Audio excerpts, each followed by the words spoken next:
श्याम मानव channel को आपका समर्थन देने के लिए चैनल को जरूर सब्सक्राइब करें। चैनल के नोटिफिकेशन पाने के लिए बेल आइकन भी दबाएं। पदम तिवारी इनका सवाल है कि जब मैं बातें करता हूँ ये सब, तो उसमें से ये भी प्रलोभन आम आदमी को मिलता है कि उसने बाबा बनना चाहिए, उसको अलग अलग सुंदर सुंदर स्त्रियाँ भोगने को मिलेगी। फिर आप चमत्कार कर भी बताते हो, चमत्कार कैसे किए जाते ये भी बताते हो, तो उसमें से क्या बाबा बनने का प्रलोभन नहीं बढ़ेगा? सवाल बहुत सुंदर है आपका। मुझे शुरुआत से यह सवाल पूछा गया था। कई लोगों ने मुझसे कहा कि आपकी बात सुनने के बाद में बुरा बहुत लगता है कि अपने समाज में यह हो रहा है, लेकिन कभी कभी ऐसा भी लगता है कि खुद बाबा बन जाए, बड़े पैमाने पर धंधा निकल पड़ेगा, योग्यता तो कुछ चाहिए नहीं। देखिए मित्रों, विज्ञान के ज्ञान की यही एक खासियत है, कोई भी ज्ञान की एक खासियत है। आप ज्ञान छुपा कर रखो, सच्चाई छुपा कर रखो, तो बड़े पैमाने पर शोषण होगा, क्योंकि जिनको उसका पता है वो शोषण के लिए उसका उपयोग करते रहेंगे। उसके खिलाफ अगर आपको खड़ा होना है और इस ढंग से लोगों को ठगना रोकना है, उनका शोषण रोकना है, तो इसके पीछे का पूरा विज्ञान, इसके पीछे की पूरी मानसिकता, इसके पीछे की मोडस ऑपरेंडी, इसके पीछे के जो साधन उपयोग में लाए जाते हैं वो लोगों के सामने उजागर करना बहुत आवश्यक है। इसकी गंभीरता लोगों के सामने लाना है तो आपको बहुत डिटेल्स में ये बातें लोगों के सामने रखनी है। अभी मैंने 1988 में बुवाबाजी बड़ी स्त्रियांचा ये किताब लिखा, मराठी में है। ये किताब आपको अमेज़ॉन पर उपलब्ध है। दूसरा बुवाबाजी एक फसगवेगिरी नाम का किताब है, वो भी इससे रिलेटेड है, ये भी अमेज़ॉन पर उपलब्ध है। लेकिन ये किताब में मैंने बहुत विस्तार से लिखा। अब इसकी 5 एडिशन निकल चुकी है। जिन लोगों ने पढ़ा उन्होंने शायद इस बात को बहुत विस्तार से समझे हुए। अंधविश्वास इस विषय पर गए 35 सालों में मैंने कम से कम 10,000 व्याख्यान दिए होंगे। इन व्याख्यानों में हार्डली मैं 5 से 7 मिनट इस काम के लिए दे सकता हूं, यानी बाबा लोग किस ढंग से स्त्रियों को ठगते हैं, उसका केवल वहां पर थोड़ा सा स्पष्टीकरण आता है, लेकिन इतने डिटेल में कभी नहीं आता है। व्याख्यान की मर्यादा होती है, ज्यादा से ज्यादा 3 घंटे का व्याख्यान हो सकता है। अब 3 घंटे तो कोई दूसरा बोलता नहीं है, मैं ही बोलने वाला शायद एकमात्र व्यक्ति होगा। 3 घंटे में अंधविश्वास ये विषय रखना है तो इतने उसके हिस्से हैं कि ये सब बातें रखते वक्त बहुत थोड़ा सा समय इस विषय को दे पाते हैं। इस 10,000 व्याख्यानों में से शायद आज तक 10-20 ही ऐसे व्याख्यान हो गए कि केवल इस विषय पर मैंने 3 घंटे तक दिए हैं। तो इस विषय पर लोगों के सामने बड़े पैमाने पर रखने का अवसर ही नहीं मिलता था।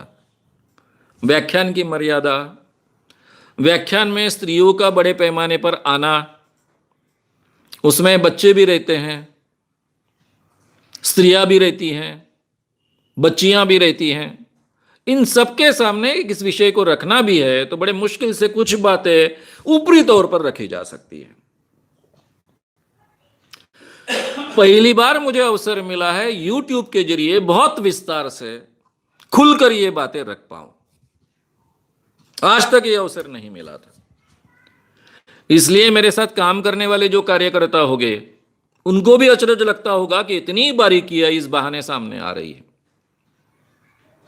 ये सब पढ़ा हुआ था, जानता था, लेकिन रख नहीं पाता था। कभी किसी आर्टिकल में रख दिया, जैसा कि हमने अभी एक स्पेशल 2-3 अंक इस विषय पर निकाले हैं बाबा पर। हमारा मैगजीन है लढ़ा नाम का, इसमें वृक्ष तिथे छाया बुआ तिथे बाया। जिन लोगों को ये उल्टा दिखता होगा उनको आईने में देखकर इसको सीधा पढ़ना पॉसिबल होगा। ये स्पेशल अंक हमने निकाला था जब राम रहीम को पकड़ा गया और सब बातें लोगों के सामने आई। फिर ये दूसरा एक बाबा है, शिपू संस्कृतीचा जनक कर ये दूसरा अंक है लड़ाका, उसके बारे में भी मैं आपके सामने विस्तार से रखने वाला हूं।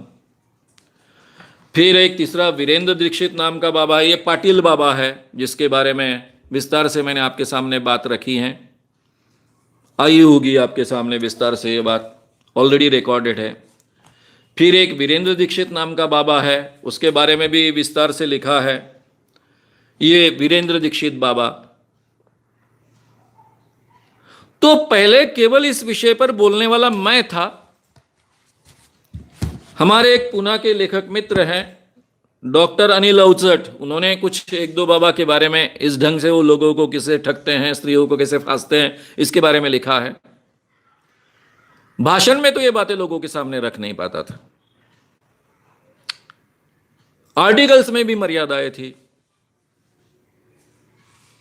समय की मर्यादा, शब्दों की मर्यादा, पेपर्स में लगातार लिखता था, उसमें भी सब बातें नहीं लिख पाता था, क्योंकि घर घर में जाता है, बच्चे भी पढ़ते हैं पेपर और उन्होंने पढ़ना चाहिए, ये मर्यादाएं मुझे रखनी पड़ती थी। लेकिन मित्रों, पहली बार टीवी ने बड़े पैमाने पर 2-3 बाबा जब एक्सपोज किए, राम रहीम है, आसाराम बापू है, वीरेंद्र दीक्षित है, तो लोगों के सामने पहली बार इतने बड़े पैमाने पर यह बातें आई। ये केवल इक्का दुक्का बात नहीं है, ये कई सालों से हमारे समाज में होते आया है। ये लोगों के सामने रीजनिंग के साथ में, मोडस ऑपरेंडी के साथ में प्रभावी ढंग से जाना चाहिए। इसलिए बाबागिरी और स्त्रियों का शोषण, ये सीरीज आपके सामने मैं रख रहा हूं। अब देखिए, विज्ञान है, चाकू है, मैं ये चाकू सब्जी काटने के लिए आपको सिखा रहा हूं, लेकिन इसी चाकू का उपयोग कोई मर्डर करने के लिए भी कर सकता है। विज्ञान और ज्ञान की यह खासियत होती है कि उसका कोई दुरुपयोग भी कर सकता है। कोई दुरुपयोग करे इस डर से वो ज्ञान को छुपाना, हजारों सालों तक हम ज्ञान छुपाते आए हैं, उसके परिणाम तो अच्छे नहीं निकले, क्योंकि जिनके पास ज्ञान था वो शोषण करते रहे। जिनके पास इस ढंग का ज्ञान है वो शोषण ना करे, इसलिए दूसरा पर्याय है आम जनता तक यह ज्ञान पहुंचाओ, इसकी जानकारी पहुंचाओ, दूसरा कोई तरीका नहीं है। अभी आपने ये सवाल पूछा कि ये ज्ञान मिलेगा, तो काफी लोग ऐसा सोचेंगे, उस दिशा में जाएंगे। मेरे संगठन में हजारों कार्यकर्ता आज तक आए हैं, ट्रेंड हुए, बाबाओं को कैसे एक्सपोज करना है इसके बारे में ट्रेंड हुए। इतना ही नहीं, चमत्कार कैसे करना है इस बारे में ट्रेंड हुए, विचार कैसे रखने इस बारे में ट्रेंड हुए। जो भी कार्यकर्ता कुछ सालों तक हमारे साथ में काम करता है, वो एक्सपर्ट बाबा कभी भी बन सकता है और करोड़ों में खेल सकता है। लेकिन मेरे 35 सालों के जीवन में एक ने भी कभी, एक हुआ था अपवाद, उसके बारे में मैं रखूंगा, उसको तो जेल भेजा था मैंने, हथकड़ी लगवाकर उसके फोटो पेपर्स में प्रिंट करवाए थे। मेरे पूरे जीवन में केवल एक लड़के ने ऐसी बदमाशी करने का प्रयास किया, लोगों को ठगने का प्रयास किया, लोगों से कुछ वसूलने का प्रयास किया और बाद में खुद बाबा भी बना वो। उसके बारे में विस्तार से मैं आपके सामने बात रखूंगा। लेकिन 35 सालों में उसको जो हमने सबक सिखाया, खुद हथकड़ियां लगवाई, उसके फोटो छपवाए, उसको जेल में भेजा, उसके बाद में मेरे एक भी कार्यकर्ता ने कभी किसी को ब्लैकमेल करने का प्रयास नहीं किया, किसी को इस काम के नाम पर पैसे ऐंठने का प्रयास नहीं किया और कभी किसी को ठगने का प्रयास नहीं किया। इस ढंग का वातावरण हम तैयार कर पाए। अब महाराष्ट्र में तो शायद कोई हमारा नॉलेज प्राप्त कर इस ढंग से ठगने की हिम्मत नहीं करेगा, लेकिन आप सही कहते हो। मैं अगर YouTube पर यह बात कह रहा हूं, चमत्कार भी आपके सामने बता रहा हूं, वे कैसे किए जाते, उसके पीछे का साइंस, उसके पीछे के ट्रिक भी आपको बता पा रहा हूं, तो हो सकता है उसका कोई फायदा उठाए, लोगों को ठगने का प्रयास करे। और यही तो आपका रोल है। आप सभी सुनने वाले का रोल है। जब कभी हमारे ध्यान में ये बात आएगी, उसको हम उजागर करेंगे, उसको एक्सपोज करेंगे, उसको पुलिस के हवाले करेंगे। कोई ऐसा ठगने के लिए इन कामों का उपयोग नहीं कर पाएगा। और मेरा इंसान के प्रामाणिकता पर बहुत विश्वास है, इसीलिए तो दुनिया रहने लायक है आज भी। सभी व्यक्ति को जीवन में अप्रामाणिक बनने का अवसर मिलता है, लोगों को ठगने का अवसर मिलता है। इसके बावजूद हर व्यक्ति दूसरों को ठगता नहीं है, हर व्यक्ति अप्रामाणिक बनता नहीं है। इसीलिए मानव जात आज भी है और मानव कर कर जिंदा है। अब आप इसको आस्था कहिए, श्रद्धा कहिए, मानवता पर और मानवता के अच्छाई पर मेरा विश्वास है। और इसलिए ये नॉलेज लोगों तक पहुंचाना बहुत आवश्यक है। जो लोग इससे बुरी प्रेरणा लेंगे, उनके ध्यान में आएगा कि ये लोग कभी भी हमको एक्सपोज करेंगे, वो डरेंगे भी, हिम्मत भी नहीं करेंगे। ये भी दूसरा पॉसिबल है। केवल कुछ लोग इसका गलत फायदा उठाएंगे, इसलिए ये नॉलेज लोगों तक पहुंचाना हमने रोकना चाहिए।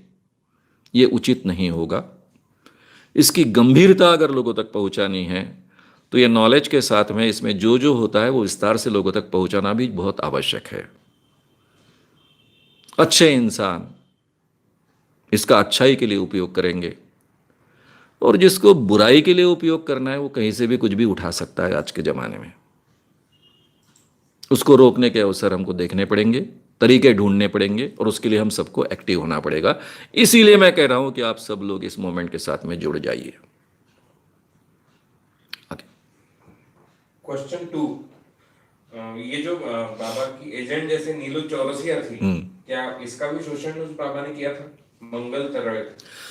मंगल तरड़े इनका सवाल ऐसा है कि नीलू चौरसिया या फिर दूसरी जो व्यक्ति थी जिसका नाम मैंने लिया, केवल 2 स्त्रियों का नाम अभी तक मैंने लिया है आपके सामने, तो क्या वो भी बाबा की एजेंट जो बनी वो उनका भी शोषण हुआ था? तरीका यही होता है, बाबा ने उन्हें तो छोड़ा नहीं होगा। जैसा जो लड़की हिम्मत कर कर अपने मां बाप से बात किया, उसने मां भी उसके सपोर्ट में खड़ी रही, उसको ले गई, उसकी शादी करवा दी। ये बहुत कम लड़कियों के बारे में होता है। बाकी जो लड़कियां होती है उस रैकेट में अटक जाती है, वो वहां से छूट नहीं पाती है। उसे पता रहता है कि मैं सामान्य गृहस्थी जीवन तो आगे चलकर जी नहीं पाऊंगा, जी नहीं पाऊंगी। वहां इस ढंग का शोषण होता है। अगर बाबा की कृपा हो तो फिर ऊपरी स्तर पर जाने को मिलता है। बाबा के पास तो पैसा बहुत है, सुविधाएं बहुत है, इतनी एक बात छोड़ दे तो दुनिया के सारे सुख उसको प्राप्त हो सकते हैं। तो उनमें से कुछ स्त्रियां एजेंट बनने का मार्ग स्वीकारती है, कुछ पुरुष एजेंट बनने का मार्ग स्वीकारते हैं। बाबा को जितना ज्यादा खुश रखेंगे उतनी ज्यादा कृपा होगी, जितनी ज्यादा कृपा होगी उतनी ज्यादा सुविधाएं मिलेगी, आर्थिक सुविधाएं मिलेगी, पैसे भी बहुत मिलते हैं बाबा की ओर से। ब्लैक मनी तो बहुत होता है इस क्षेत्र में। ये ब्लैक मनी कहां के कहां गबन गया तो भी किसी को पता नहीं चलता। और फिर जो प्रतिष्ठा मिलती है, एक तरफ यानी ये सब झूठा होता है, एक तरफ बड़ी प्रतिष्ठा कि आप खास बाबा की भक्त हो, और अंदर ही अंदर ये काम कर रही है, एजेंटगिरी कर रही है, बाबा को अलग अलग बड़ी लड़कियों को फुसला कर उनके सामने पेश कर रही हैं। यह मानसिकता कुछ स्त्रियों की, कुछ पुरुषों की हो जाती है। वो भी शुरुआत में विक्टिम हो सकते, कम से कम स्त्रियां तो विक्टिम हो सकती है।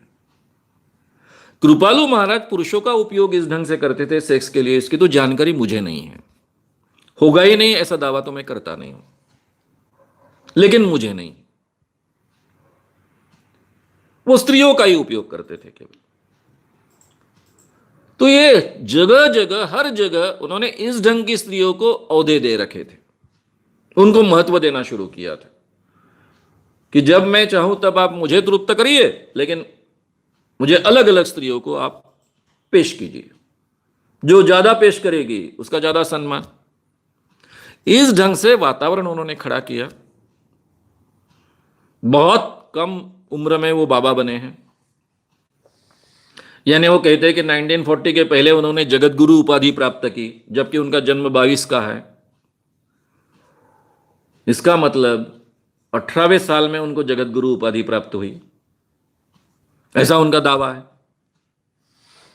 तो ये बहुत पहले से बाबा बने हैं। तो ये सब हथखंडे वो अपनाते गए। कोई भी वहां की एजेंट स्त्री उनसे छूटी नहीं है, ये तो मैं बहुत अच्छे ढंग से जानता हूं। ये पहले शायद विक्टिम रही और बाद में उनके एजेंट बनी। वेश्या व्यवसाय में भी यही होता है ना। आपने कई कहानियां सुनी होगी, क्राइम पेट्रोल देखा होगा। मैंने तो खुद बंबई का वेश्या व्यवसाय और पुणे का,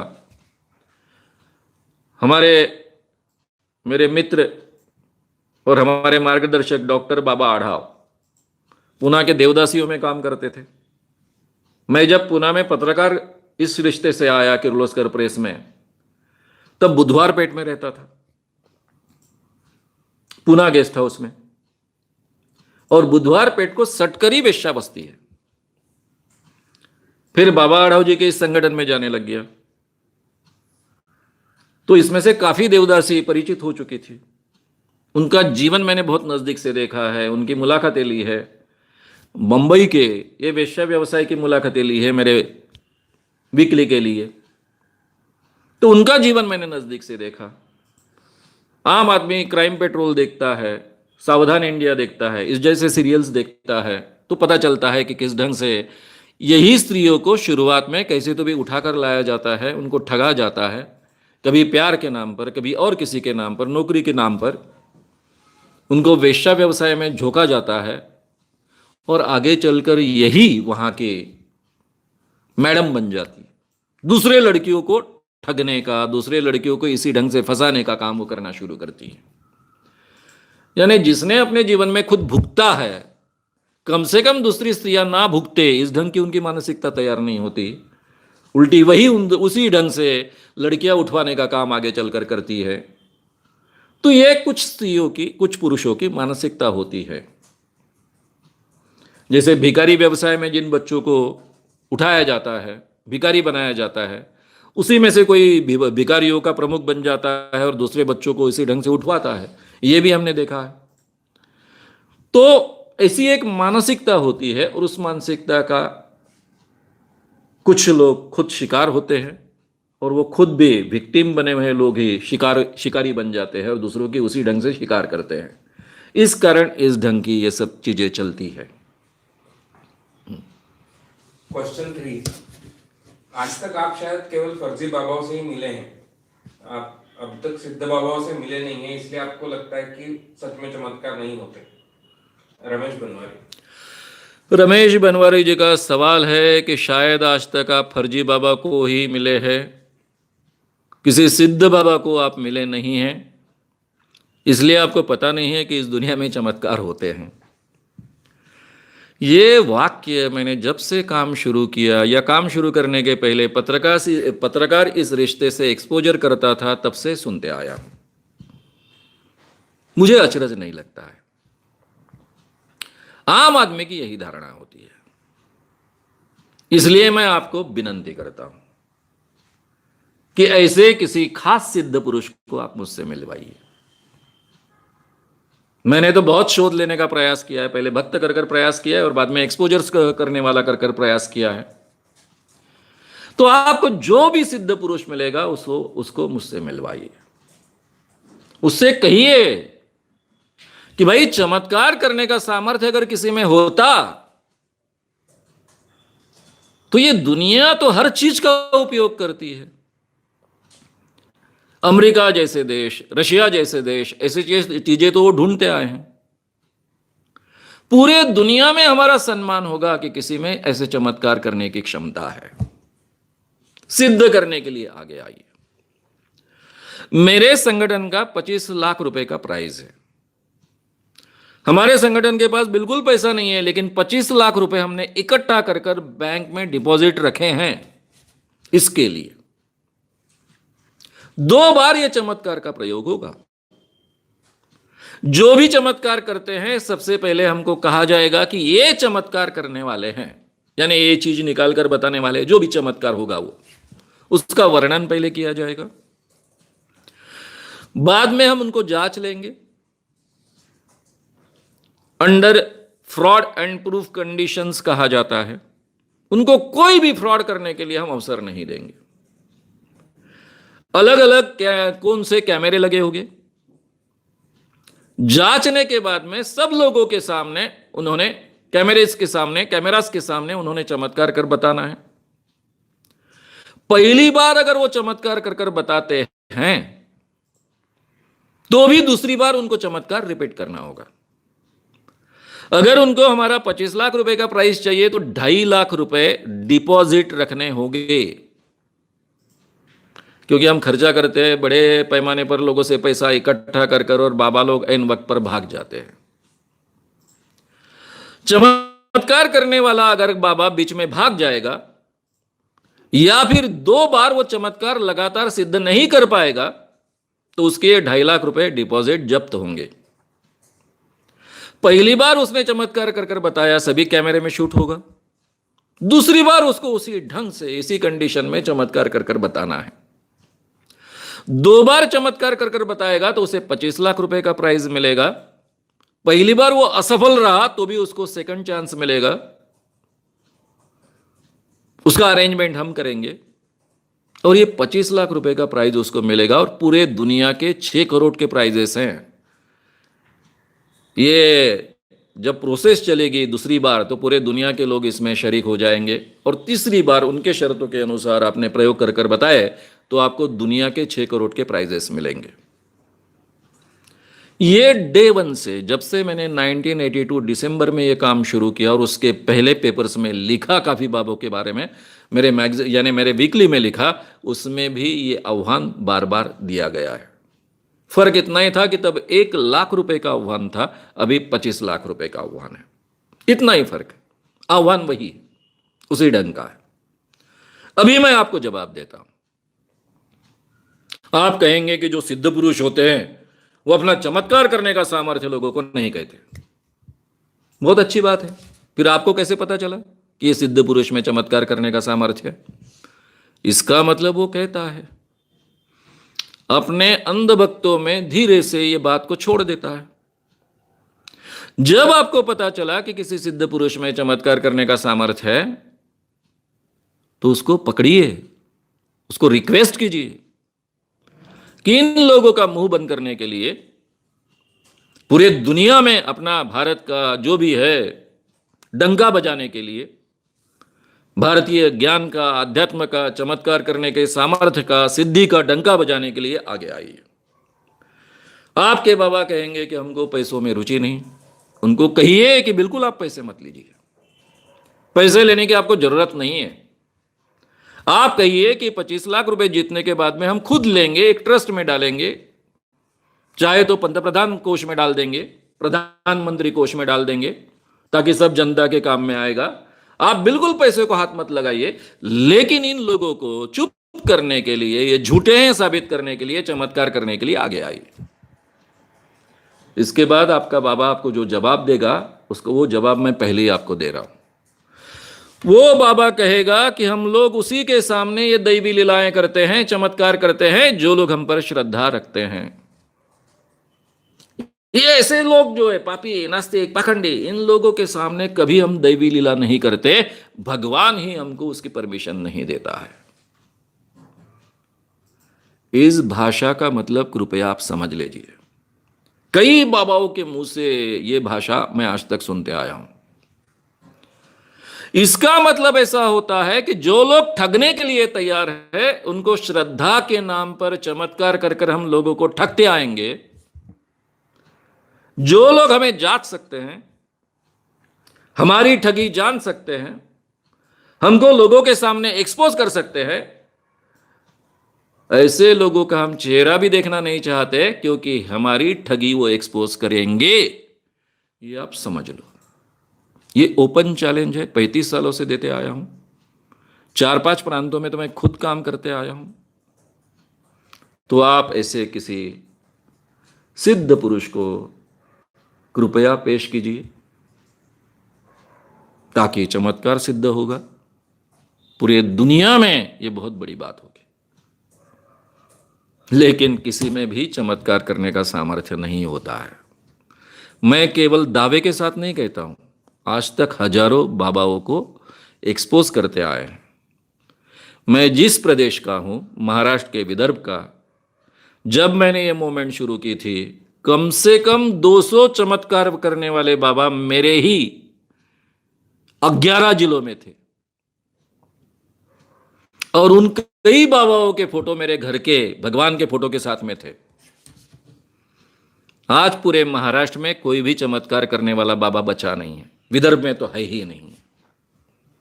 सब भाग गए, सबने चमत्कार करना छोड़ दिया। अभी आपके पास कोई सिद्ध पुरुष होगा तो उसको सामने लाइए, छुपा कर मत रखिए। नहीं तो अपने दिमाग से ये वहम निकाल दीजिए। हजारों सालों से कूट कूट कर हमारे दिमाग में ये वहम भरा गया है, ये झूठ भरा गया है। उसका शिकार मैं भी था। मुझे भी सिद्धि प्राप्त करनी थी, सभी चमत्कार करने का सामर्थ्य प्राप्त करना था। इसलिए मैं आपकी मनोभूमिका बहुत अच्छे ढंग से समझ सकता हूं। लेकिन ये झूठ हमारे दिमाग में कूट कूट कर भरा हुआ है, इसको निकाल कर बाहर फेंकिए और इसके लिए आगे आइए। ऐसे सिद्ध पुरुष को ढूंढिए, उनको विज्ञान के सामने लाइए। मुझे लगता है आपको पता चलेगा कि ये सब सिद्ध पुरुष जिनको आप समझते हैं भागते हैं, दुम दबाकर भागते हैं, क्योंकि उनको मालूम है कि वो ठग है। आपको लगता है वो सिद्ध पुरुष है। ये सच्चाई ढूंढने के लिए आगे आइए।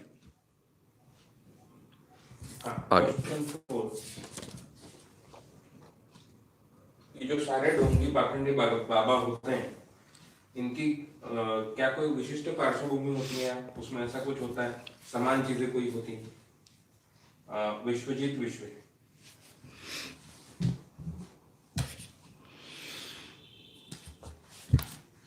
विश्वजीत विश्वे, इनका सवाल ऐसा है कि ये लोग जो बाबा बनते हैं और आगे चलकर लोगों को ठगने का काम करते हैं, तो क्या इनके बैकग्राउंड में कोई कॉमन चीजें होती है? देखिए, बैकग्राउंड में एक कॉमन चीज आपको सब बाबाओं के बारे में देखने को मिलेगी कि वो किसी तो भी दूसरे बाबा से प्रेरणा लेते हैं, चाहे वो भक्त बनते हैं। पहले किसी बाबा के भक्त बने, नजदीक से बाबा को देखा, उनको प्रेरणा मिली, बाबा के ठगी के अलग अलग हथकंडे ध्यान में आए और खुद बाबा बन बैठे। ये एक तरीका होता है। दूसरा तरीका होता है खुद बाबा का भक्त बनना। पहले तो श्रद्धा के कारण भक्त बनता है, फिर बाबा का विश्वास बढ़ने के बाद में वो बाबा का अंतरंग साथी बनता है। तब बाबा की बदमाशियां उसको पता चलती है, उसके ठगी के हथकंडे पता चलते हैं, और बाबा ही उसको अपना हिस्सेदार बना लेता है, तो उसको डिक्लेयर करता है मुकुंदानंद, अमुकानंद, इस ढंग से डिक्लेयर करता है।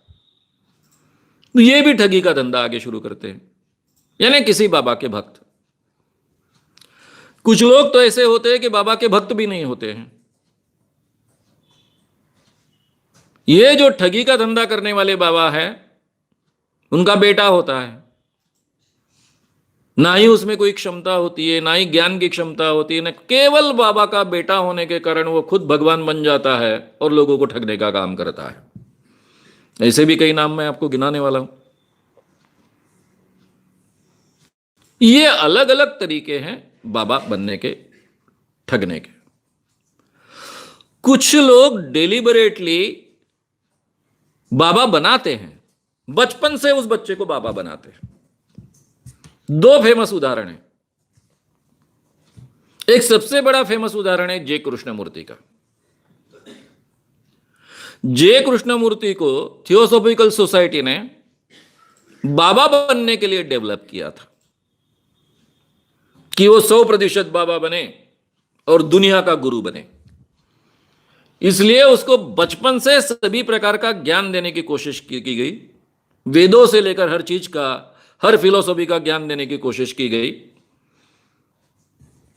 आगे चलकर जे कृष्णमूर्ति प्रामाणिक होने के कारण उन्होंने इन सब चीजों को डिनाउंस किया और मैं भगवान नहीं हूं, भगवान का अवतार नहीं हूं, यह कहना शुरू किया।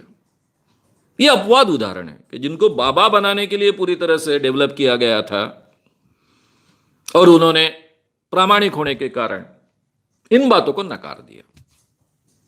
जे कृष्णमूर्ति बहुत बड़े फिलोसोफर माने जाते हैं, उनको कई लोग गुरु भी मानते हैं। वो अपने आप को कभी गुरु नहीं कहते थे, वो अपनी फिलोसफी लोगों के सामने रखते थे। उनको जो सच लगता है वो रखते थे। वो साइंटिफिक है नहीं है इसके बारे में बहस हो सकती है। दूसरा उदाहरण है सत्य साई बाबा का। सत्य साई बाबा जब बच्चा थे तब उनको साई बाबा का अवतार बनाकर शिरडी ले जाया गया। वहां डिक्लेयर किया गया कि यह साई बाबा का अवतार है। उनके मां बाप ने यह काम किया था, मां बाप और कुछ रिश्तेदारों ने। तब शिरडी के साई बाबा का ट्रस्ट सरकार का नहीं था, प्राइवेट संस्थान था। उन लोगों ने साई बाबा को हकाल दिया। सत्य साई बाबा की बात मैं कर रहा हूं। ये जो नया साई बाबा का अवतार खड़ा हुआ था उसको हकाल दिया। फिर उन्होंने अपने आप को सत्य साई बाबा घोषित किया।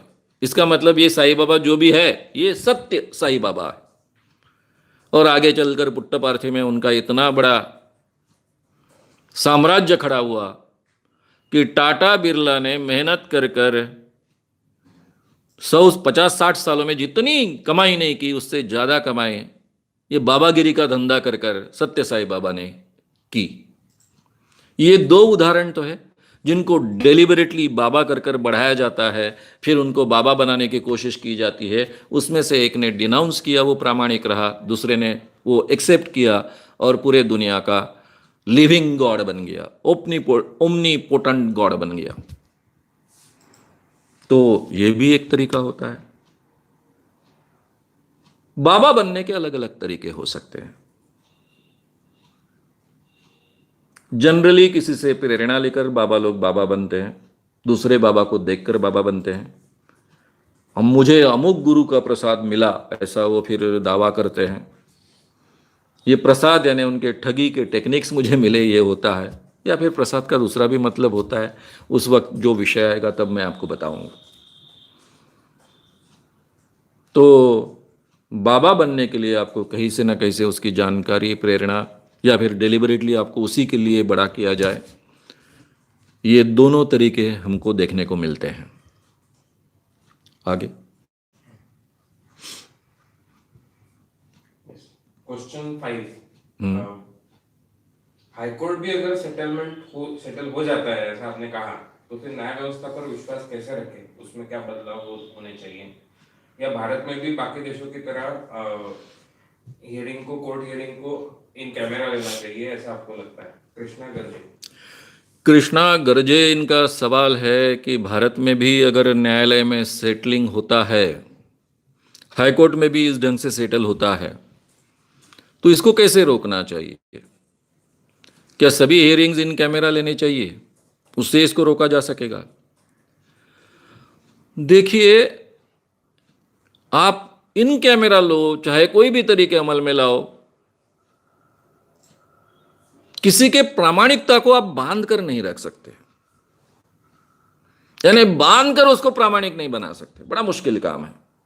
भागने के 1000 अवसर मिलते हैं। कानून में इतनी जगह होती है कि जैसे हाईकोर्ट के जज होंगे तो वो बहुत कुछ छोटी छोटी चीजों के आधार पर इस ओर उस ओर झुक सकते हैं। यह उनके खुद के कॉन्शियंस पर डिपेंड होता है। अभी जिस व्यक्ति का मैं नाम लूं तो काफी लोगों को शॉक बैठेगा। मुझे तो अंदर से मालूम है कि यह सेटलमेंट हुआ है। जो मुझे बड़ी रकम ऑफर कर रहा था उसी ने फोन कर कर बताया। सीधी सी बात है कि जो व्यक्ति टीनेज लड़कियों पर बलात्कार करता है। बलात्कार तो हुआ है, बलात्कार में इजीली आपको जमानत नहीं मिलती है, मिलनी नहीं चाहिए, और फिर भी एक मोमेंट से जुड़ा हुआ, बड़े मोमेंट से जुड़ा हुआ एक हाई कोर्ट जज इस ढंग का निर्णय देता है, तो ये तो शॉकिंग है। और आगे चलकर बलात्कार नहीं हुआ यह भी सिद्ध हो जाता है, क्योंकि वो 70 साल का है। 70 साल का आदमी बलात्कार नहीं कर सकता है, डॉक्टर के प्रूफ्स आए होंगे, डॉक्टर को खरीदा गया होगा। इसमें इतने बड़े पैमाने पर खरीद फरोख्त होती है। मेरे कई मित्र वकील हैं, मैं खुद लॉ कर रहा था, जो मेरे साथी थे आज बड़े बड़े वकील हैं। कोर्ट में कुछ भी विकत लिया जाता ऐसा इजीली कहा जाता है। ऐसी कई केसेस पकड़ी गई है। नागपुर में तो बहुत बड़े पैमाने पर इस पर हो हल्ला हो चुका है। हाई कोर्ट और सुप्रीम कोर्ट इससे बचे हुए हैं ऐसा माना जाता था। मुझे जाहिर तरीके से जो अनुभव आपके सामने रखना था मैंने रखा है। प्रामाणिकता हमारे अंदर होनी चाहिए, और साथ में जो अप्रामाणिकता से बर्ताव करेगा उसको बड़ी शिक्षा, पनिशमेंट होनी चाहिए। ये दोनों का कॉम्बिनेशन चलेगा। हम चरित्र निर्माण की भाषा करते हैं भारत में, तो ये चरित्र निर्माण होगा। हमारा चरित्र निर्माण यानी क्या है? राम मंदिर बनाना, राम जैसा बनना, ये चरित्र निर्माण नहीं है हमारा। राम मंदिर बनाना ये चरित्र निर्माण है हमारा। तो जहां हम भगवान को शुरुआत ही अपने जीवन में भगवान के भ्रष्टाचार से शुरू करते हैं, जितने बड़े पैसों की पूजा करेंगे उतना ज्यादा पुण्य, भगवान को ही खरीदने की कोशिश करते हैं, तो वहां अप्रामाणिकता कितने बड़े पैमाने पर होगी ये अलग से कहने की जरूरत नहीं है। इसलिए उस क्षेत्र के व्यक्ति ने अपना काम प्रामाणिकता से करना, और जो अप्रामाणिकता से करेगा उसको उसके परिणाम बहुत ही बुरी तरह से भुगतने पड़े। इस ढंग की सिस्टम अगर खड़ी कर पाए तो शायद इसके बाहर आएंगे। उसमें का एक हिस्सा हो सकता है कि हियरिंग भी रिकॉर्ड की जाए, सब लोगों के सामने वो आए, तो कोई अगर जस्टिस, कोई अगर निर्णय देने वाला न्यायाधीश अलग ढंग से निर्णय देता है तो वो भी लोगों के सामने आएगा। लेकिन उसमें कानूनन इतनी बारीकियां होती हैं और इतने ग्रे एरियाज होते हैं कि ये भी निर्णय सही हो सकता है, ये भी निर्णय सही हो सकता है, उसका तो फायदा ये लोग उठाते रहेंगे। बहुत बुरी चीज़ है। फिर भी आज के ज़माने में सबसे ज़्यादा हमारा विश्वास अभी भी न्यायदान व्यवस्था पर, खास कर सुप्रीम कोर्ट, हाई कोर्ट्स पर टिका है। कम से कम हमको विश्वास है कि वहाँ कुछ न्याय मिलता है। वहाँ भी न्याय बड़े पैमाने पर मिलता है ये कहना कठिन है, क्योंकि उसकी फीस और बाकी सब चीज़ें इतनी बड़ी होती है वकीलों की कि वहाँ भी न्याय दिस वे तो भी हमको खरीदना पड़ता है। ये तो आज की स्थिति है। लेकिन डायरेक्टली न्याय बेचा नहीं जाता। ये अगर समाधान हमको मिलेगा तो अच्छी बात होगी, लेकिन बहुत कॉन्फिडेंस के साथ में आज के ज़माने में ये बात कोई कह नहीं सकता है। हम कहते हैं, हमारी आशा है कि हाई कोर्ट्स और सुप्रीम कोर्ट्स इससे परे हैं। अच्छी आशा है, इतना ही मैं कहूँगा।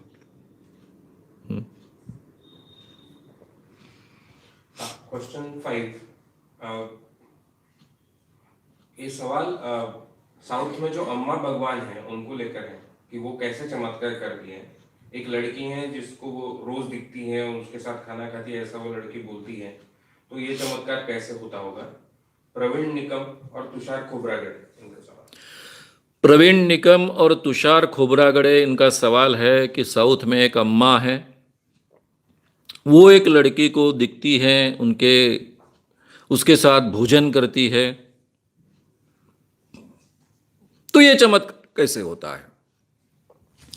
देखिए अम्मा, ये विषय तो स्वतंत्र है, उसको कभी लूंगा मैं सभी इस ढंग के लोगों को कभी ना कभी लेने वाला हूं। तो ये सवाल अम्मा के बारे में है ही नहीं, ये सवाल जो है वो उस लड़की के बारे में है। अब इसमें दो संभावनाएं हैं। पहली संभावना यह है कि लड़की अपना एक वातावरण तैयार करने के लिए किसी भी कारणवश हो, लोगों की सहानुभूति पाने के लिए, लोगों से प्रतिष्ठा पाने के लिए,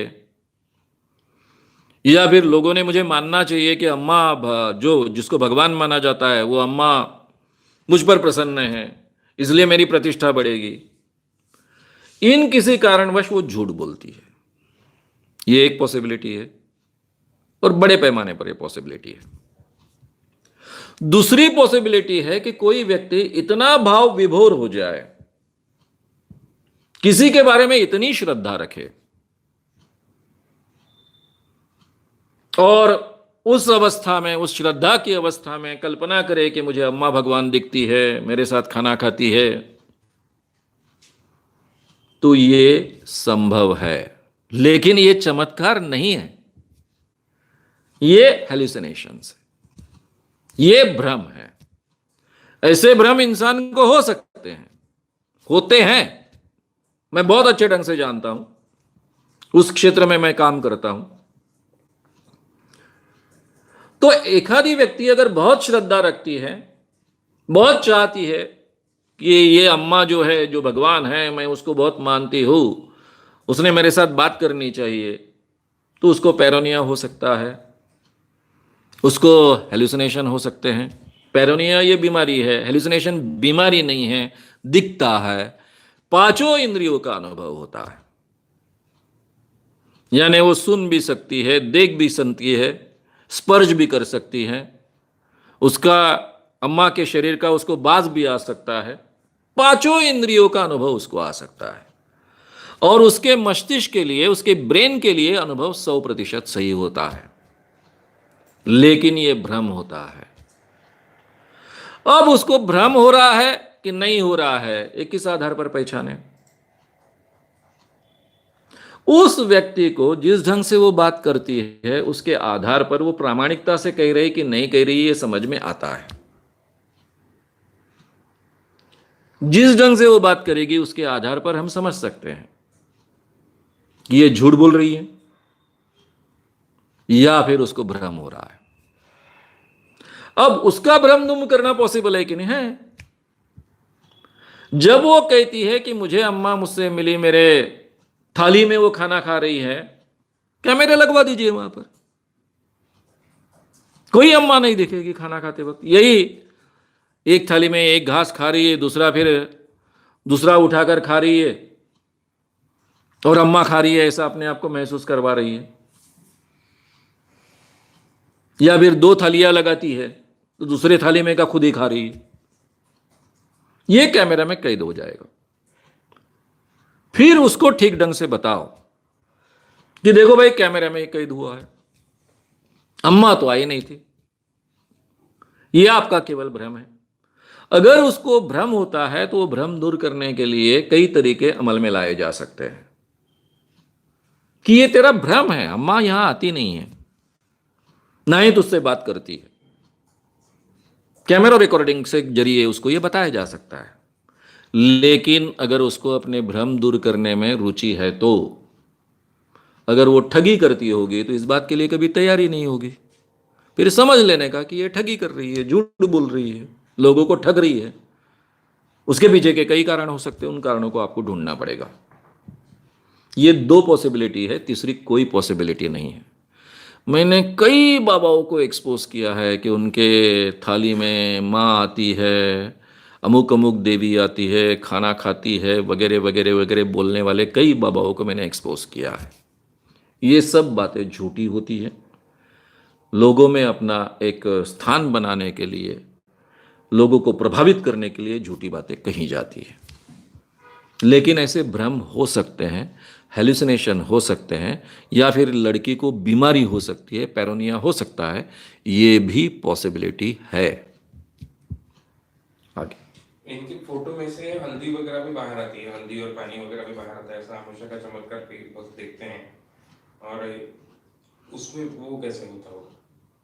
झाला आहे हा प्रश्न, ऑलरेडी घेतला आपण हल्दी और प्राणी का। हाँ, ठीक ये हल्दी और पानी इन फोटो में से आती है बाहर, ऐसा भी सवाल पूछा गया है, तो उसको जांचिए ना, जिस फोटो में से बाहर आता है आपको पता चल जाएगा।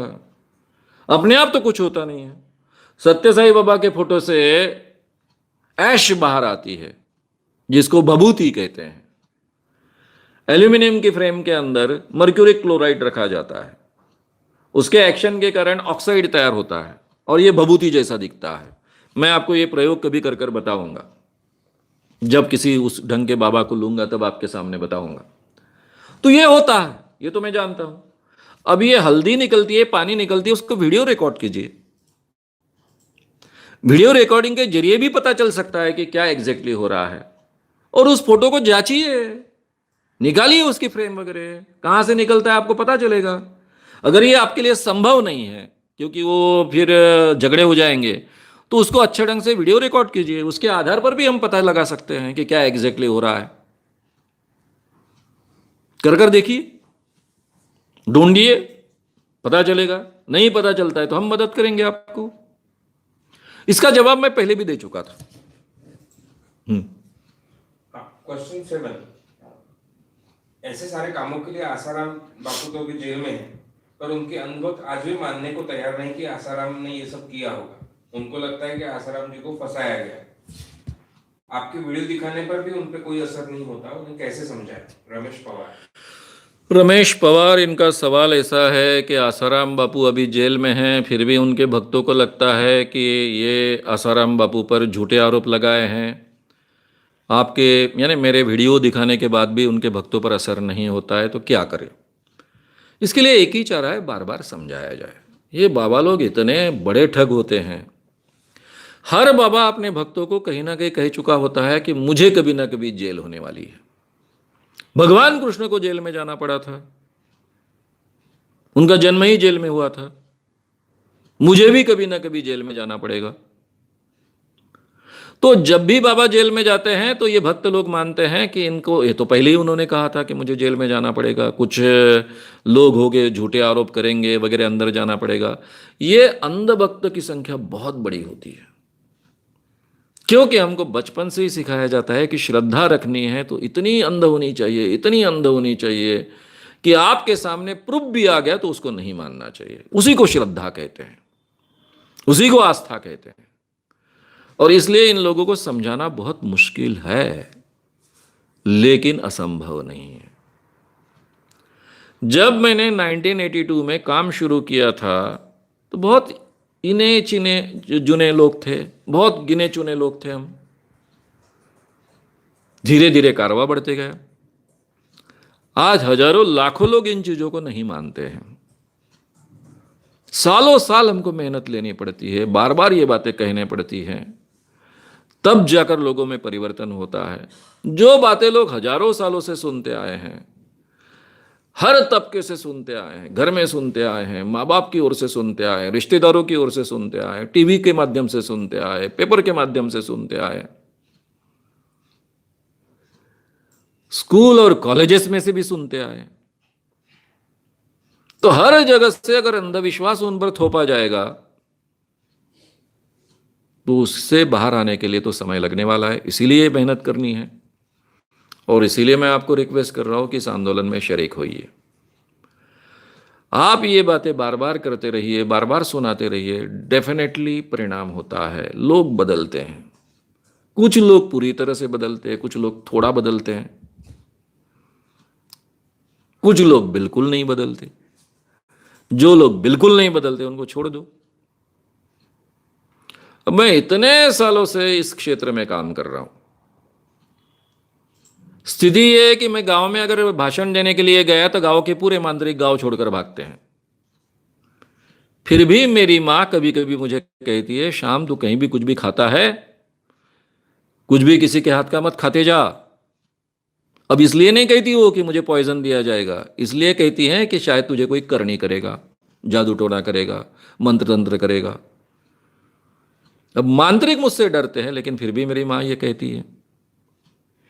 यानी मैं कई चीजों के बारे में उसमें बदलाव ला सका, लेकिन सब चीजों के बारे में बदलाव नहीं ला सका। वो पकड़ कर बैठी है उन चीजों कुछ चीजों को। तो ये कुछ लोगों के बारे में होता है। लेकिन हम प्रयास करते रहे, समझाते रहे, बार बार बताते रहे। मैं आसाराम बापू जब बहुत विस्तार से लूंगा, वो भी उनको सुनाइए। फर्क गिरेगा इसकी गारंटी नहीं है, लेकिन सोचने तो लगेंगे। लोग बदलते हैं, कुछ लोग ज्यादा समय लेते हैं। कोशिश करते रहिए। हर इंसान में विचार करने की क्षमता होती है। ये जो तर्क बुद्धि का उपयोग करने की हर इंसान में जो क्षमता होती है, उसको जगाना ये हमारा काम है। अगर एक बार वो जग जाए तो फिर वो अंधविश्वास के बाहर आएंगे। आगे क्वेश्चन 8, ये जो जैन साधु होते हैं जो बिना कपड़ों के रहते हैं, वो अपने लिंग को कैसे वश में करते हैं? विनोद कुमार जैन। विनोद कुमार जैन, इनका सवाल है कि जो जैन साधु होते हैं वो अपने लिंग को किस ढंग से अपने वश में रखते हैं। देखिए,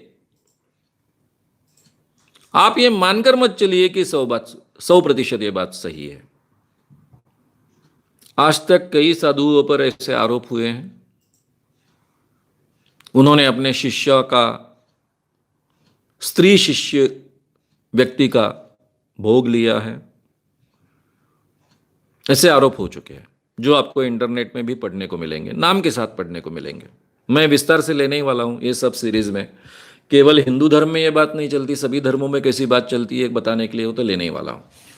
लेकिन अभी मैं इतना ही कहूंगा कि ये 100% सच बात मत मानिए।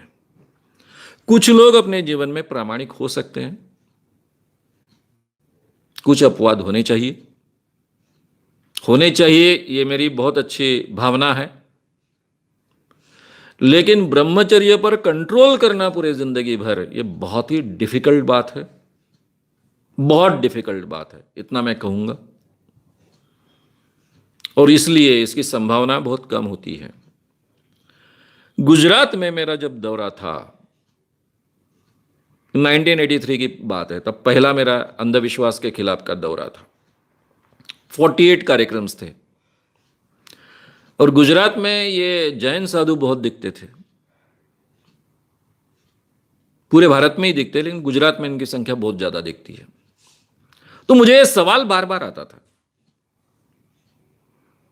तो मेरे प्रोग्राम के आयोजक जो होते थे, मोस्टली लायंस, रोटरीज, इन जैसे क्लब्स होते थे, वहां काफी डॉक्टर लोग होते थे। तो मैं जवाब देता था कि भाई ऐसा करो, यहां तो बहुत डॉक्टर लोग हैं, उनसे पूछिए कि उन्होंने, नंगे ही है, उनसे पूछिए कि इन्होंने अपने जीवन में अपने लिंग का कभी उपयोग किया कि नहीं।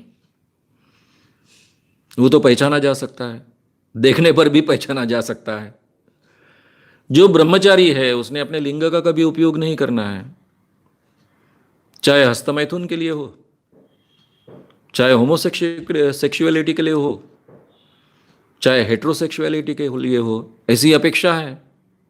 तो इन्होंने अपने जीवन में अपने लिंग का उपयोग किया कि नहीं, ये तो कोई भी डॉक्टर देखकर भी बता सकता है जिसको इस विषय का ज्ञान है। तब ये सब डॉक्टर लोग चुप रहते थे, बोलते थे मानव साहब जाने दो ना, फिर वो भलती बातें हो जाएगी उसमें। मैं भी उसको ज़्यादा महत्व नहीं देता था। मैं मानता हूं कि किसी पर ब्रह्मचर्य थोपना ये अमानुष काम है, इसलिए उसके बारे में मैं तो बोलूंगा नहीं। जब बड़े पैमाने पर शोषण होता है तभी मैं बोलता हूं।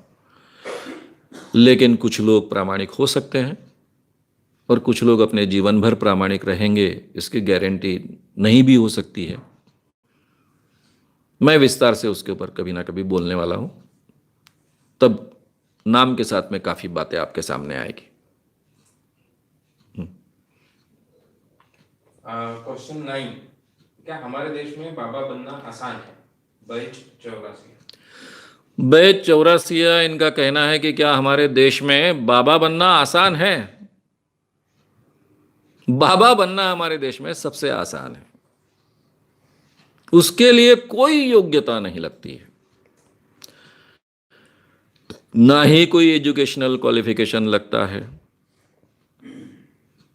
ना ही धर्म ग्रंथों का आपको ज्ञान होना चाहिए, इसकी जरूरत होती है,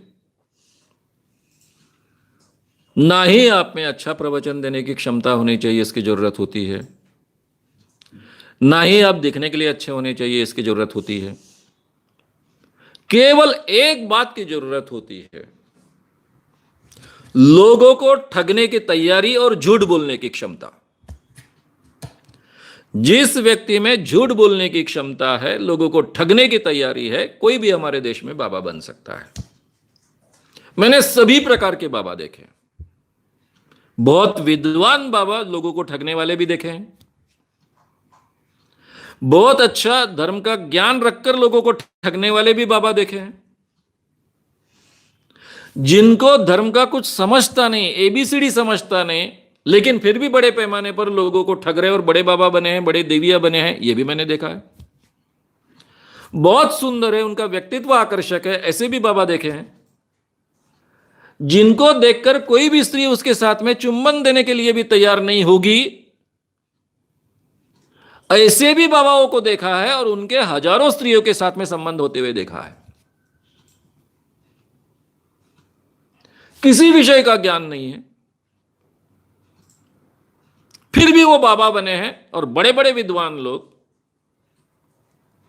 बड़े बड़े पढ़े लिखे लोग उनके चरणों पर माथा टेकते, पैसे अर्पण करते, सब कुछ अर्पण करते, ये भी देखा है। फर्क होता है, जिसमें ज्यादा क्षमता होती है वो जरा ऊपरी स्तर पर पहुंचता है बाबा। जो धार्मिक बातें अच्छे ढंग से करे, अच्छे प्रवचन करे, लोगों को इंप्रेस करे प्रवचन के माध्यम से, और बड़ा बाबा बनता है, वो इंटरनेशनल बाबा बन जाता है। मैंने ऐसे भी इंटरनेशनल बाबा देखे कि जिनको कोई ज्ञान नहीं है किसी बात का, 10-20 श्लोक पाठ कर रखे, रट कर रखे, उतने बोलते, उसके अलावा कोई ज्ञान नहीं होता है। आध्यात्मिक क्षेत्र का मुझे अच्छा ज्ञान होने के कारण जब मैं बाबाओं के इंटरव्यूज लेता हूं तो उनका आध्यात्मिक ज्ञान भी जांचता हूं। कुछ नहीं पता होता है, इसके बावजूद, क्योंकि हमारे देश में एक बार भगवान का अवतार बोलने के बाद में उसमें कोई योग्यता की जरूरत नहीं है। तो कोई भी बाबा बन सकता है, लेकिन शर्त पहली है, लोगों को ठगने की तैयारी और झूठ बोलने की तैयारी। कोई प्रामाणिक व्यक्ति आज के जमाने में बाबा नहीं बन सकता है। पहले शायद दूसरा कोई तरीका नहीं था लोक सेवा करने का। गाडगे महाराज हो गए, स्वामी विवेकानंद हो गए, तब लोक सेवा करने का यही तरीका था, दूसरा कोई पैरेलल तरीका नहीं था। इसलिए कुछ लोग अपने आप को बाबा कहलाते आए, स्वामी कहलाते आए,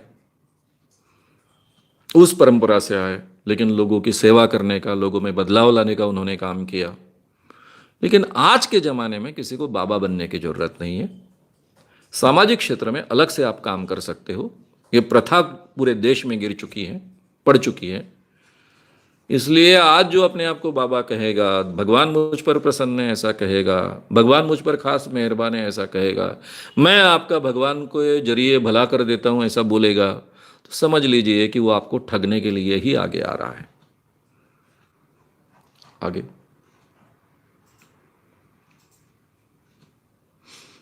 क्वेश्चन 10,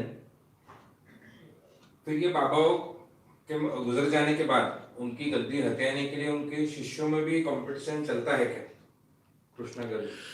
कृष्णा गर्जे इनका सवाल है कि बाबा मरने के बाद में उनके भक्तों में या फिर उनके शिष्यों में वो गद्दी हथियाने के लिए कंपटीशन होती है कि नहीं। भाई, केवल कंपटीशन नहीं होती, एक दूसरे का मर्डर भी होता है। ऐसे भी कई कल्ट्स हैं, ऐसे भी कई बाबा हैं। अभी कई उदाहरण लिए जा सकते हैं, जैसा स्वामी मुक्तानंद है।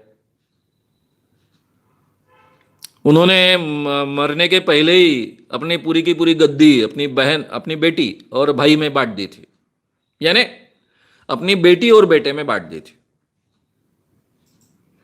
बेटा एक ही काम करता था, बाप ने जो जो भक्त जो दुनिया भर से इकट्ठा किए थे उन स्त्री भक्तों के साथ में सोना, उतना ही काम करता था। मैं विस्तार से लेने वाला हूं ये सब। तो बहन थी, वो बहुत महत्वाकांक्षी थे, उसने भाई को खदेड़ दिया और पूरी की पूरी पीठ को अपने कब्जे में ले लिया संपत्ति के साथ में, और इसको निष्कासित कर दिया। फिर इसने अलग से अपना धंधा शुरू कर दिया। सेम थिंग रजनीश आश्रम में हुई है बाद में। उसके अंदर की चीजें तो बहुत ही भयावह है। कई जगह ऐसा होता है। कई जगह जब बाबा होते हैं अपने बेटों को सौंप देते हैं, पहले से उसको गद्दी पर बिठाकर उसकी तैयारी कर लेते हैं, इसके बावजूद उसको कोई पैरेलल खड़े हो जाते हैं। कई लोग बाद में ये स्वामी शायद हमको उत्तराधिकारी घोषित नहीं करेगा, इसलिए पहले ही झगड़े शुरू होते हैं, उसमें मर्डर भी हो चुके हैं। तो इनमें झगड़े होते हैं, ये बहुत ही मामूली लोग होते हैं। नाम आध्यात्म का लेंगे, लेकिन इनका व्यक्तित्व झूठा होने के कारण इतना उथला हुआ होता है, मीन होते हैं, दुष्ट आत्मे होते हैं, आत्मा शब्द गलत है, दुष्ट लोग होते हैं कि एक दूसरे का मर्डर करने तक भी ये पहुंच जाते हैं। ऊपरी देखिए, जहां झूठ है वहां सब ये बातें होने ही वाली है। तो आपको अलग अलग बाबाओं के, मठ के, अलग अलग लोगों के अलग अलग किस्से सुनने को मिलेंगे। आमतौर पर वो बाहर नहीं आते हैं। कोई अगर पत्रकार इंटरेस्ट लेकर ये बातें सब बाहर निकाले तो बाहर आती है। पहले इलस्ट्रेटेड वीकली ये काम बहुत अच्छे ढंग से करता था। खुशवंत सिंह संपादक थे, प्रीतिश नंदी असिस्टेंट एडिटर थे। अब illustrated weekly times of India का ये वीकली है, बंद हो चुका है। इन्होंने बड़े पैमाने पर एक्सपोजर्स किए थे, बहुत अच्छे ढंग से किए थे। इन्वेस्टिगेटिव जर्नलिज्म के बहुत अच्छे उदाहरण हैं। लेकिन अभी कोई ऐसी परंपरा नहीं बची। बीच बीच में कभी कभी इंडिया टुडे कर लेता है कुछ बाबाओं के, लेकिन जो पहले ही बहुत लोगों ने एक्सपोज किए उनको करता है। नए ढंग के एक्सपोजर्स नहीं करता है जो लोगों को मालूम नहीं है। एक जमाने में इंडिया टुडे ने सत्य साई बाबा को एक्सपोज किया था। आजकल इंडिया टुडे जरा बदल गया है। तो इस ढंग से ये चीजें जो होती है, कोई बाहर लाएगा तो बाहर आती है। अंदर के कलह होते हैं, एक दूसरे के साथ में झगड़े होते हैं, पावर स्ट्रगल होते हैं, आपस में भक्त एक दूसरे के साथ में झगड़ते रहते हैं। यहाँ कई बार संपत्ति के, यानी जो भी प्रॉपर्टीज है, संपत्ति है, पैसे हैं, उसके लिए भी झगड़े चलते हैं, कई बार कोर्ट तक जाते हैं। तो आम लोगों जैसे ही इनके झगड़े और बाकी सब चीजें चलती है। ये कोई आध्यात्मिक ऊपर उठे हुए लोग थोड़ी होते हैं। अच्छा हो गया कि मैंने विनोबा जैसे लोगों को बहुत नजदीक से देखा है, गांधी जैसे लोगों के बारे में बहुत अच्छे ढंग से सुना पढ़ा है, इसलिए आध्यात्मिक क्षेत्र के लोग भी बहुत अच्छे हो सकते हैं, ये मेरे मन में बात कायम है। नहीं तो ऐसे बाबाओं को देख देख कर तो आध्यात्म के बारे में मेरे मन में ऐसा रहता कि आध्यात्म ये केवल लोगों को ठगने के लिए ही होता है, ये मेरी धारणा बन जाती। कुछ अच्छे लोग आध्यात्मिक क्षेत्र के मैंने देखे हैं अपने जीवन में, इसलिए आध्यात्म का उपयोग करने वाले और सही में आध्यात्मिक जीवन जीने वाले, ऐसा मैं फर्क करता हूं हमेशा। आगे क्वेश्चन 11, कभी बाबा या कभी भगवान के नाम पर ये लोगों को ठगने का काम चलता है, तो आम लोगों ने किस तरह से जीवन जीना चाहिए? कृपया मार्गदर्शन करें। मंगल तरेकर इनका सवाल ऐसा है कि ये बाबा लोग लोगों को ठगते हैं भगवान का नाम लेकर, धर्म का नाम लेकर। तो आम धार्मिक व्यक्ति ने कैसा अपना जीवन जीना चाहिए? आम व्यक्ति ने कैसा जीवन जीना चाहिए? देखिए, आज के जमाने में तो किसी को धर्म अलग से मानने की जरूरत नहीं है। आज के जमाने में हम में से हर एक व्यक्ति अपने जीवन में जो धर्म मानता है, उसने अपना धर्म घर तक ही सीमित रखना चाहिए, घर तक ही सीमित रखना चाहिए। जो पूजा अर्चा करनी है घर में करनी चाहिए। मंदिरों में भगवान होता है और हमारे घर के अंदर जो मंदिर हमारा छोटा सा होता है, वहां भगवान नहीं होता है। ये तो भगवान का ही हम अपमान कर रहे हैं। हमको किसी मंदिर में जाने की क्या जरूरत है? जिन लोगों के घरों में ही भगवान होता है, तो घर में अपने भगवान को पूजा करिए, उनके सामने प्रार्थना कीजिए, अपने जो भी धार्मिक मान्यता है उसको पूरा कीजिए। अगर एकाग्रता से आप प्रार्थना करते हो तो उसके कुछ फायदे हैं, साइकोलॉजिकल फायदे हैं, बहुत अच्छे फायदे हैं, उसके फायदे आप उठा सकते हो। उसके बारे में बार बार मैंने कहा है। अगर कोई व्यक्ति को ऐसा लगता है कि मंदिर में जाने के बगैर मेरी ये धार्मिक मान्यता या प्रक्रिया पूरी नहीं होती, तो ठीक है, मंदिर में जाइए, लेकिन वहां के दुष्ट चक्र को बलि मत चढ़िए, अपने आप को चढ़ने मत दीजिए। जैसे आप अगर इतने 1000 की पूजा करोगे तो आपको ज्यादा पुण्य मिलेगा। भगवान बिकट लेने की चीज है। भगवान अपने आप को बेचेगा कि आपने 10,000 की पूजा की इसलिए भगवान आप पर ज्यादा कृपा करेगा, और 5 रुपए या 5.25 रुपए के आपने कुछ चीज चढ़ाई तो इसलिए भगवान आप पर कम कृपा करेगा। यह तो भगवान का अपमान है ऐसा मानना। तो कम से कम मंदिर में अगर आप जाते हो तो मंदिर में केवल दर्शन तक अपने आप को सीमित रखो। अगर आपको ऐसा लगता है कि घर में भगवान नहीं है, मंदिर में होता है भगवान, यह भी भगवान का अपमान है। सभी संतों ने कहा है, आध्यात्मिक क्षेत्र में कहा है कि भगवान तो चराचर में होता है, हर जगह होता है। हम केवल उसको देख नहीं पाते, इसलिए उसको मूर्ति में देखने की कोशिश करते हैं। तो ठीक है ना, हमारे घर में मूर्ति है, उसकी पूजा करो, प्रार्थना करो, एकाग्रता से करो, अपने आप को उसके साथ में बहुत अच्छे पॉजिटिव सजेशंस दो। लेकिन मंदिरों में जाने की जरूरत नहीं। जिन लोगों को लगता है कि मंदिरों में जाना बहुत आवश्यक है, वो मंदिरों में जाए, कोई प्रॉब्लम नहीं, लेकिन वहां के ठगी को बलि ना चढ़े। जो ज्यादा डोनेशन देगा वो ज्यादा पुण्यवान। पुण्य बिकट लिया जा सकता है, पॉसिबल है। पुण्य अगर बिकाऊ है तो वो पुण्य कैसा है? भगवान बिकाऊ कैसा हो सकता है? तो मंदिर तक, वहीं तक अपने आप को मर्यादित रखो, लेकिन किसी भी बाबा को भगवान की जगह मत दो। कोई भी बाबा में दैवी शक्ति नहीं होती है, कोई भी इंसान में भगवान नहीं आता है, ना ही किसी इंसान पर भगवान की विशेष कृपा होती है। ये तो हजारों सालों से आपको, मुझे, आम आदमी को ठगने के हथकंडे हैं। इसके अलावा कुछ भी नहीं है, इसमें कोई तथ्य नहीं है। इस बात को हमने समझ लेना चाहिए। इंसान ये आम इंसान होता है, कुछ लोग ज़्यादा विद्वान होते हैं, हमारे टीचर्स होते हैं, हमसे ज़्यादा जानकारी रखते हैं, हम उनका बहुत रिस्पेक्ट रखते हैं, उनसे ज्ञान प्राप्त करते हैं, लेकिन उनको अपनी ज़िंदगी निछावर नहीं करते, उनको ज़िंदगी अपनी अर्पण नहीं करते। ये जो गुरु की कल्पना है, एक जमाने में शायद ज्ञान की दूसरी कोई प्रक्रिया नहीं थी, तब तक ठीक होगा, लेकिन आज के जमाने में किसी को गुरु मानो, तन मन धन उसको अर्पण करो, सबका सब उसको सौंप दो। ये एक्सप्लॉयटेशन का ही मार्ग है, सबसे बड़ा गड्ढा है जिसमें हम बार बार गिरते हैं और अपना शोषण करवाते हैं। इसलिए अपने जीवन में किसी को भी इस ढंग का गुरु मत मानो। हमारे टीचर्स होते हैं, उनका रिस्पेक्ट करते हैं, उनके ज्ञान का रिस्पेक्ट करते हैं, यहां तक ठीक है, इससे ज्यादा महत्व मत दो। चाहे बड़े से बड़ा कोई इंसान हो, बड़े से बड़ा समाज सुधारक हो, उसको इंसान ही मानो, उसको भगवान बनाने की कभी कोशिश मत करो। उसको भगवान बनाओगे तो उसका भी आप अपमान करोगे, उसके ज्ञान का भी आप अपमान करोगे। तो इसलिए समाज सेवक हो, बड़े से बड़ा महापुरुष हो, उसको इंसान ही मानिए, इंसान ही रखिए।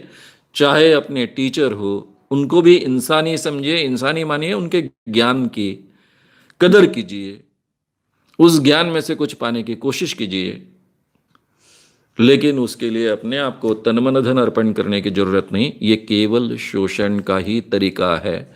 इस ढंग से अगर आम आदमी अपने जीवन में जीना सीखेगा तो इस ढंग के एक्सप्लॉयटेशन में से हम अपने आप को बचा पाएंगे। और जो धर्म का गलत उपयोग करते हैं शोषण के लिए या फिर पॉलिटिक्स के लिए, उनके भी चक्कर से हमारे समाज को हम बचा पाएंगे। जैन साधु वाला सवाल हमने लिया था, उसमें थोड़ा उसी को थोड़ा एक्सप्लेनेशन में मांग रहे हैं कि ये साधु जब महिलाओं के बीच में जाते हैं तब भी एक्साइट कैसे नहीं होते, वो कंट्रोल वो कैसा रखते हैं? इसके लिए कभी मेडिकल ट्रीटमेंट वगैरह का भी सहारा लेते हैं?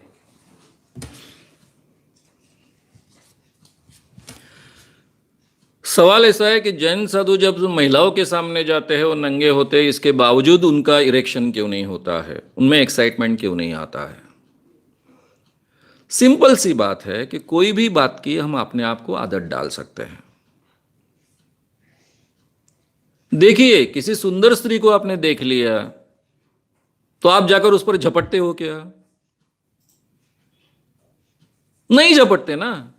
आम इंसान भी नहीं झपटता। इतनी सभ्यता तो सीख लेता है कि कोई स्त्री है जो बहुत आकर्षक लगे, इसके बावजूद मैंने सभ्यता से पेश आना चाहिए, दूर डिस्टेंस से रहना चाहिए, उसको धक्का नहीं मारना चाहिए, उसको झपटना नहीं चाहिए। तो ये सभ्यता आम इंसान जो सीखता है, सीखनी पड़ती है, उसी को सभ्य व्यक्ति कहा जाता है। तो यही सभ्यता ये जैन साधु भी सीखते हैं। शायद शुरुआत में नए नए जब साधु बनते हो तो शायद तब होता होगा, इरेक्शन आता होगा, लेकिन तब वो अपने आप को परिपूर्ण नहीं मानते होंगे। धीरे धीरे अभ्यास, मेडिटेशन ऐसा जरिया है जिसके जरिए आप अलग अलग ढंग के सजेशन दे सकते हो, अपने बॉडी को बहुत अच्छे ढंग से कंट्रोल कर सकते हो। यानी जब चाहे तब इरेक्शन लाने के लिए भी इसका उपयोग कर सकते हो, और सब लोगों के सामने इरेक्शन नहीं आना चाहिए इसके लिए भी इसका उपयोग कर सकते हो। तो ये जैन साधु अपने आप को अभ्यस्त कर सकते हैं और इस कारण उनका इरेक्शन नहीं होगा, इस ढंग से वो अपने आप को प्रोग्राम कर सकते हैं। ये संभव है, हर व्यक्ति के बारे में संभव है। आम इंसान को भी ये सीखना पड़ता है। तो वो तो साधु है, फिर कपड़े नहीं रहते हैं, इरेक्शन होगा तो सबको पता चलेगा, ये उनको पता है। इसलिए नेचुरली उस ढंग से वो अपने आप को ट्रेन कर सकते हैं, और मेडिटेशन के जरिए इस ढंग का ट्रेनिंग ज़्यादा इजीली संभव है। हमारे समाज से इस तरह के बाबा लोगों के बारे में अंधश्रद्धा या उनके द्वारा शोषण पूरी तरह से नष्ट करने के लिए, इन बाबाओं को समाप्त करने के लिए क्या कदम उठाने पड़ेंगे?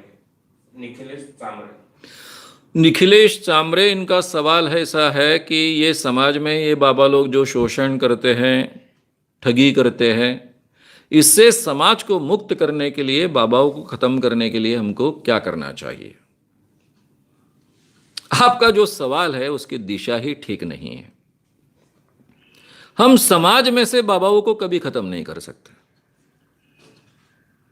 जब तक समाज में लोगों की ठगने की, यानी ठगवा लेने की, खुद ठगने की क्षमता कायम रहेगी, तब तक ये बाबा लोग तो पैदा होते ही रहेंगे।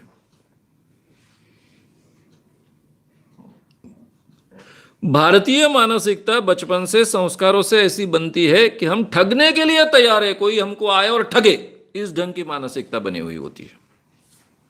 ये जो सब बाबा मैं आपके सामने रख रहा हूं, तो ये देखते वक्त आपके ध्यान में आएगा कि लोग बिल्कुल ठगने के लिए तैयार है।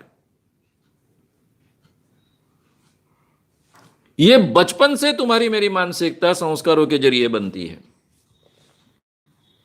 और ये जब तक हमारे समाज में कायम रहेगी तब तक ये बाबा बनते रहेंगे। आप सब को मैंने पहले शुरुआत में हमारे संगठन ने, मैंने बहुत बड़े पैमाने पर बाबा एक्सपोज किए, जाकर खुद एक्सपोज करते थे। जिनको आज तक मैंने एक्सपोज किया वो कभी भी बड़ा बाबा नहीं बन पाए। इसको इस ढंग से हम एक्सपोज करते थे, केवल एक्सपोज करना है करके नहीं करते थे, लेकिन उनको पूरी तरह से खत्म भी नहीं कर पाते। उनमें से कुछ लोगों ने बाबागिरी छोड़ दी, ये बात भी सच है, लेकिन बाकी लोग अपनी जगह बदल कर बाबा बनते रहे, डर डर के अपनी बाबागिरी करते रहे, लेकिन करते रहे। अगर हमारे देश में लोकतंत्र है और लोकतांत्रिक नियमों का हम आदर करते हैं, तो इस ढंग से तो बाबाओं को हम खत्म नहीं कर सकते, और वो तरीका भी नहीं है। बाबा लोग लोगों को ठगते हैं, बार बार लोगों के सामने लाना और उसके जरिए लोगों का प्रबोधन करना, ताकि ये बाबागिरी पर ही उनका विश्वास न रहे, ये सही तरीका है। और इसलिए मैं सबसे ज्यादा महत्व प्रबोधन को देता हूं। महाराष्ट्र सरकार ने जादू टोना विरोधी कानून बनाया, हमने बहुत मेहनत ली। ये कानून का ड्राफ्ट करते वक्त हर शब्द मैंने अंतिमतः फाइनल किया है, इसलिए मैं कह सकता हूं कि ये ड्राफ्ट मैंने बनाया, उसमें मेरे अकेले का योगदान नहीं है। कई लोगों के सुझाव है, कई एमएलएस के सुझाव है, कई बाकी लोगों के सुझाव है, न्यायमूर्ति पीबी सावंत के भी वो बैठकर उसका ड्राफ्टिंग में मैं हम दोनों साथ में बैठकर ड्राफ्टिंग किया था। कई लोगों का उसमें हाथ है। तो ये कानून बनने के बाद भी मेरा आग्रह रहा है कि उसका प्रबोधन होना चाहिए। लोगों को बार बार ये बातें समझानी होगी, तभी इसमें परिवर्तन होगा। और पिछले सरकार ने बहुत अच्छी मदद की थी, उसके आधार पर बहुत ताकत से काम भी किया। अब ये सरकार सब दोस्त लोगों की सरकार है, मेरे अच्छे मित्र हैं, लेकिन वो करना नहीं चाहते हैं, तो नहीं प्रबोधन हो पाया। तो जब तक ये प्रबोधन नहीं होगा बड़े पैमाने पर, तब तक ये बाबा हो, ये ठगी हो, लोगों के अंधविश्वास हो, ये खत्म नहीं होने वाले। ये सभी लेवल पर प्रबोधन होना चाहिए, मीडिया के जरिए, हम जैसे व्यक्तियों के जरिए, और कल जाकर एजुकेशन के जरिए। तब लॉन्ग टर्म में 10-15 सालों में इतना परिवर्तन होगा कि मैक्सिमम लोग इस बाबागिरी और इन चीजों को नहीं मानेंगे। फिर भी कुछ लोग मानते रहेंगे, कुछ बाबा पैदा होते रहेंगे, कानूनन उसको अंदर में डालते रहेंगे। इस ढंग से हमको प्रोसेस करनी पड़ेगी, अमल में लानी पड़ेगी। लेकिन बाबाओं को अलग ढंग से खत्म नहीं किया जा सकता। उसके लिए एक ही जरिया है कि लोगों की मानसिकता बदले, ताकि वो बाबाओं को स्थानीय अपने जीवन में मत दे। किसी के शरीर में भगवान नहीं आ सकता, कोई व्यक्ति भगवान नहीं बन सकता। यही हमको नए तरीके से लोगों के दिमाग में डालना पड़ेगा। ये प्रबोधन होगा जिसको हम साइंटिफिक टेम्पर लोगों में, वैज्ञानिक दृष्टिकोण लोगों में स्वीकारने के लिए प्रवृत्त करना, ऐसा कहते हैं। इसी को विवेकवाद फैलाना कहते हैं, रैशनलिज्म फैलाना कहते हैं। ये जब हम लोगों तक ले जाएंगे तभी उसमें परिवर्तन होगा। और लोग ही नहीं मानेंगे, इस ढंग की मानसिकता बड़े पैमाने पर पैदा होगी, तो फिर कोई बाबा बनने की कोशिश भी करेगा तो भी उसको लोग एक्सेप्ट न कर पाएंगे, इसलिए वो बाबा बनेगा नहीं, बन नहीं पाएगा। ये प्रोसेस हो सकती है, और यही प्रोसेस हो सकती है। आखिरी का सवाल। ऐसा करने के बाद या आपके इस तरह का प्रबोधन लोगों का अच्छा होने पर बाबा बन के काम नहीं बनेगा। फिर जिन लोगों को इस तरह से महिलाओं से संबंध बनाने हैं, वो धर्म का रास्ता छोड़ दूसरे रास्ते ढूंढेंगे, फिर उसका क्या? विजय कुमार, इनका सवाल ऐसा है कि जब इस ढंग से काम होगा, कोई लोग बाबा नहीं बन पाएगा, तो शिव आखिरी में ये लोग महिलाओं के साथ में धर्म के नाम पर संबंध नहीं बना पाएंगे, फिर वो कोई दूसरे रास्ते ढूंढेंगे। क्या हमारे समाज में दूसरे रास्ते नहीं है क्या? आज भी है। आज भी अलग अलग ढंग से एक्सप्लॉयटेशन होता है। जहां लोग नौकरी करते हैं वहां पर एक्सप्लॉयटेशन होता है। कुछ सेक्स रैकेट चलाते हैं, कुछ किसी को ब्लैकमेल कर कर इसमें खींचते हैं। तो सबके खिलाफ लड़ाई तो हमारी चलेगी ना, लेकिन ये लड़ाई ज्यादा आसान है, क्योंकि जो एक्सप्लॉइट होता है उसका भी दिमाग जगह पर होता है। वो डर के मारे शायद बोलता नहीं है, उसको ब्लैकमेल किया जाता है, अपनी बदनामी हुई इस डर से वो बोलेगा नहीं, वो बोलेगी नहीं। यहां ऐसा नहीं होता है। यहां तो वो कृपा मानती है भगवान की, मुझ पर बलात्कार किया तो बहुत अच्छी बात की, मेरे को मोक्ष मिलने वाला है। दोनों सिचुएशंस में जमीन आसमान का अंतर है। वहां चाहे आपका एक्सप्लॉयटेशन हो, चाहे आपके वर्किंग प्लेस में आपका एक्सप्लॉयटेशन हो, वहां पर उस स्त्री का, उस व्यक्ति का दिमाग जगह पर होता है। वो उसके खिलाफ निर्णय ले सकती है। यहां तो निर्णय नहीं ले सकती, क्योंकि वो ये मानती नहीं है कि ये मेरा एक्सप्लॉयटेशन है। उसको लगता है मेरा कर्तव्य है। वो तो भगवान है, उनका अधिकार है इस ढंग से अलग अलग स्त्रियों को भोगना। मेरा तो जीवन भला हो गया। ये जो अपना पूरा का पूरा दिमाग उपयोग में लाना छोड़ देती हैं स्त्रियां, एखादे ह्यूमन रोबो जैसा बर्ताव करती है, वो बहुत ही ऑब्जेक्शनेबल है। उसको हमें रोकना है। अब इंसान को अगर स्वतंत्रता मिलेगी तो वो कुछ गलत काम करेगा, कुछ अच्छे काम करेगा, ये बात तो है, लेकिन वो खुद जिम्मेदार है उसके लिए। यहां ये स्त्रियां जिम्मेदार है ऐसा हम कह नहीं सकते। स्त्रियां केवल विक्टिम है, बिल्कुल जिम्मेदार है ऐसा कह नहीं सकते। ऐसी स्थिति है। इसलिए दोनों में बहुत अंतर है। सेक्सुअल एक्सप्लॉयटेशन, सेक्सुअल अलग अलग रिलेशंस ये समाज में चलने वाले हैं, पहले भी चलते आए हैं, कोई रोक नहीं पाया है, आगे भी चलते रहेंगे। लेकिन उसमें इस ढंग से धर्म के नाम पर जो एक्सप्लॉयटेशन होता है वो बहुत ज़्यादा गंभीर है, बहुत ही ज़्यादा गंभीर है, क्योंकि उसमें उस स्त्री की कंसेंट नहीं होती है, उसका दिमाग ही पूरी तरह से शुरुआत में सुलाया जाता है और उसका उपयोग किया जाता है, जिसको हम ब्रेन प्रोग्रामिंग कहते हैं। कुछ लोग उसको ब्रेन वॉशिंग शब्द का उपयोग करते हैं। इसलिए ये एक्सप्लॉयटेशन बहुत ज़्यादा गंभीर है और उसको हमने रोकना चाहिए। इसलिए इस प्रबोधन की समाज में बहुत आवश्यकता है। अभी यहाँ रुकते हैं। गुड नाइट, शुभ रात्रि, धन्यवाद धन्यवाद धन्यवाद। श्याम मानव चैनल को आपका समर्थन देने के लिए चैनल को जरूर सब्सक्राइब करें। चैनल के नोटिफिकेशन पाने के लिए बेल आइकन भी दबाएं।